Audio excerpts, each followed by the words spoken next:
एक चीज़ जो बहुत ज़्यादा ज़रूरी है वो ये है कि हमारा जड़ है क्या, जड़ किसको कहते हैं। कुछ लोगों को ऐसा लगता है कि अगर हम मुस्लिम हैं तो we think in terms of religion, अगर हिंदू हैं तो we think in terms of religion again. तो हम अपने जड़ को रिलीजन से कनेक्ट करते हैं, लेकिन हम ये भूल जाते हैं कि जब हम अपने गांव से बाहर जाते हैं तो we are known to be connected with a district. जब हम अपने शहर से बाहर जाते हैं स्टेट लेवल पे तो we are branded as belonging to some state.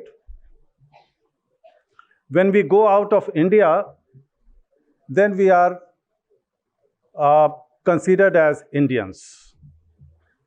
So most important चीज़ जो है वो ये है कि हमें अपने जड़ को प्रायोरिटाइज करना है। मेरे हिसाब से religion is a very personal aspect of human life. हम लोग जो है we are considered as Indians first,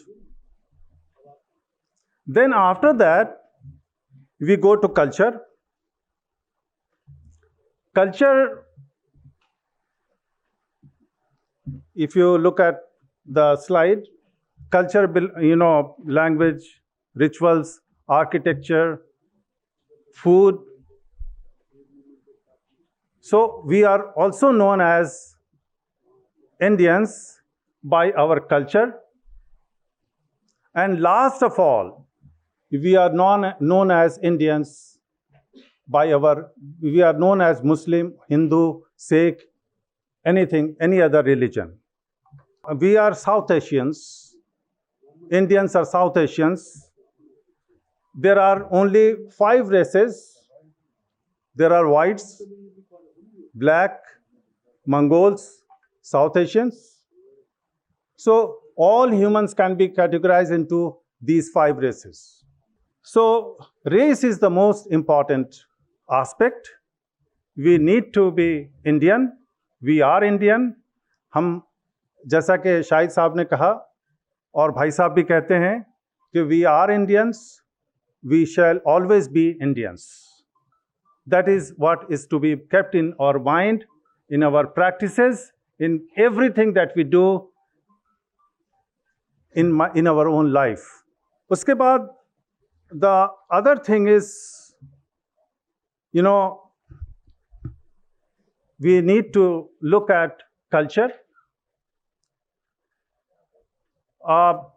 When the camera comes closer, we look at your food, we listen to your language, we look into rituals, which is a part of marriage or anything in your life that is a part of culture.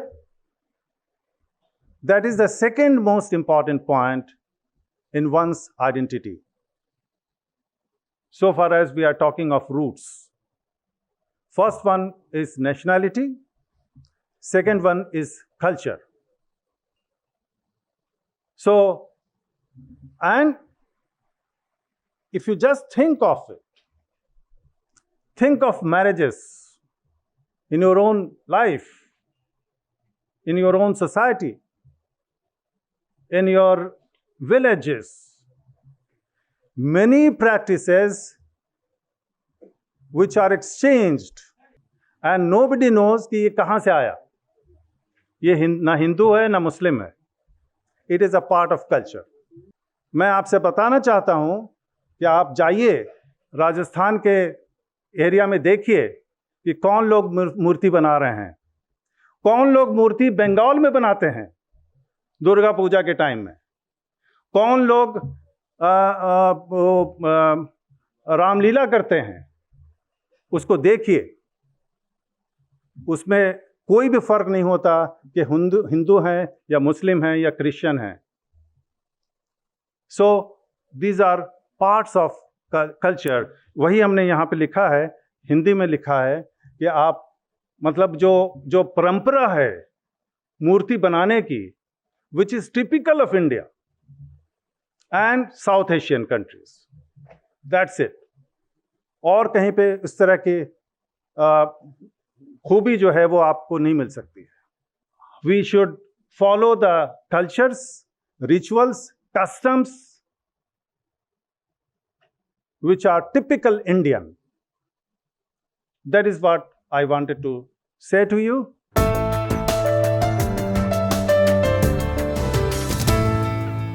आज का जो विषय है वो बहुत ही विचित्र है।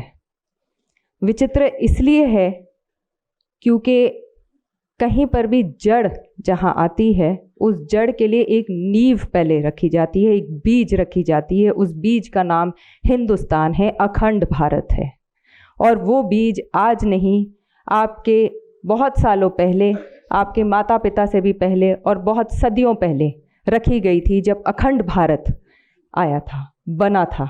और उस अखंड भारत से हिंदुस्तान आज जब है, हम सब हिंदुस्तानी हैं, जहाँ पे हम आज धर्म की लड़ाई को बड़ा मानते हैं और फिर बात करते हैं अपने जड़ों से जुड़ने की। तो ये मैं आप सभी को एक बार फिर याद दिला दूं कि हमें इस जड़ से जुड़ने की ज़रूरत नहीं है, समझने की ज़्यादा ज़रूरत है कि हम इस जड़ से जुड़े हुए थे, जुड़े हुए हैं और आगे भी जुड़े रहेंगे। भारत में जब भी आक्रमण हुआ और आक्रमण के दौरान पे बाहरी ताकतें जब आए, तब धर्म बदला शुरू हुआ था। धर्म पहले भी भारतीय सभ्यता थी, संस्कृति थी, और इसको आगे बढ़ाते हुए सुप्रीम कोर्ट ने एक 1995 में एक जजमेंट निकाला था, जिसमें उन्होंने कहा था कि हिंदुत्व जो एक शब्द है जिसको लेकर हम सभी के बीच में पत्थर फेंके जाते हैं, हिंदू धर्म के लिए ही सिर्फ बोला जाता है, उसके लिए एक टर्मिनोलॉजी जो बोली गई थी, एक संक्षेप में सुप्रीम कोर्ट ने उसको बोला था कि हिंदुत्व भारतीय सभ्यता है, संस्कृति है। तो सबसे पहले आप सबको ये बात अपने बाकी जब आप जाते हैं अपने ज़िले में, अपने प्रदेश में, प्रांत में जाते हैं, तो आप सबसे ये बात ज़रूर करिएगा कि हिंदुत्व का मतलब भारतीय सभ्यता है और हम सब भारतीय नागरिक हैं।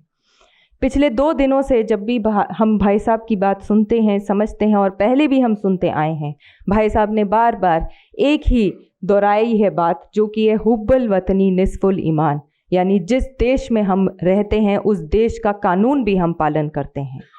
तो जहां हम बात करते हैं इस देश में रहने की, तो हम सबसे पहले इस देश के निवासी हैं, हिंदुस्तानी हैं, ना कि हिंदू हैं, मुस्लिम हैं, सिख हैं, ईसाई हैं, बौद्ध हैं या जैन हैं।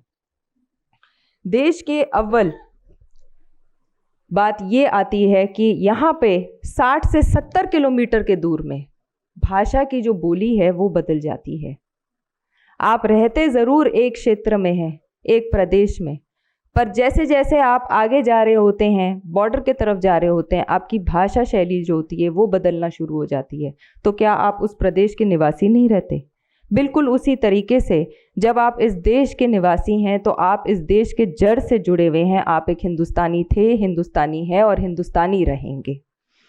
बहुत से ऐसे क्षेत्र हैं जहाँ पे जब आप नाम पूछते हैं तो आपको नाम पूछने पे ये एहसास हो जाएगा कि ये बड़ी अजीब सी बात है, क्या ये एक हिंदू है या मुस्लिम है। अभी जैसे मंच पे आए, पहले भी मेरे ख्याल खुर्शीद भाई ने ये कहा था कि पता नहीं कि कौन हिंदू है कौन मुस्लिम है। इस मंच में बहुत से ऐसे लोग बैठे हैं। वैसे ही जब आप जाते हैं किसी भी क्षेत्र में, राज्य में जाते हैं और आप किसी से नाम पूछते हैं तो आपको एकदम से नाम समझ में आ जाएगा समीर चौधरी, और बाद में जब आपको पता चलता है तो वो एक मुस्लिम होता है, हिंदू नहीं होता है। बिल्कुल उसी प्रकार से आप जब किसी क्षेत्र में जाते हैं और आप किसी तीज त्योहार की बातें करते हैं तो आप एक मुसलमान के घर में देखेंगे कि एक नाई जा रहा है न्योता लेकर, और आप एक हिंदू के घर में देखेंगे कि वही पीली चिट्ठी लिखी जा रही है शादी का न्योता देने के लिए। ये सारे वैसे सांस्कृतिक तौर पे, सभ्यता के तौर पे सालों साल से आप लोगों ने अपने घरों में भी देखा होगा, शादी के दौरान भात नौता जाता है, जहाँ लड़का या लड़की जिसकी शादी हो रही होती है क्यों सर? आप सहारनपुर से आए हैं, आपके यहाँ पर भी होता है, भात नोता जाता है, जहाँ पे मामा जो होते हैं वो आते हैं, लड़का या लड़की जो दूल्हा या दुल्हन है उसके लिए भेंट उपहार लेकर आते हैं। तो आप बताइए, क्या ये हिंदुओं का रिवाज है या मुसलमानों का रिवाज है? ये शायद इस हिंदुस्तान का रिवाज है। आपने सिर्फ एक बात याद रखनी है, एक नए धर्म को, जिसको हमारे पूजनीय इंद्रेश कुमार जी ने सबके बीच में, पूरी दुनिया के बीच में एक मॉडल प्रदान किया हुआ है कि हर तरीके के फूल साथ में लाकर उस गुलदस्ते को खूबसूरत बनाया है। बिल्कुल उसी तरीके हर कार्यकर्ता ने अपने जड़ से जुड़ के एक हिंदुस्तानी होने का, एक हिंदुस्तानी बनने का फ़र्ज़ निभाना है और अपने जड़ों से जुड़ना है। धन्यवाद।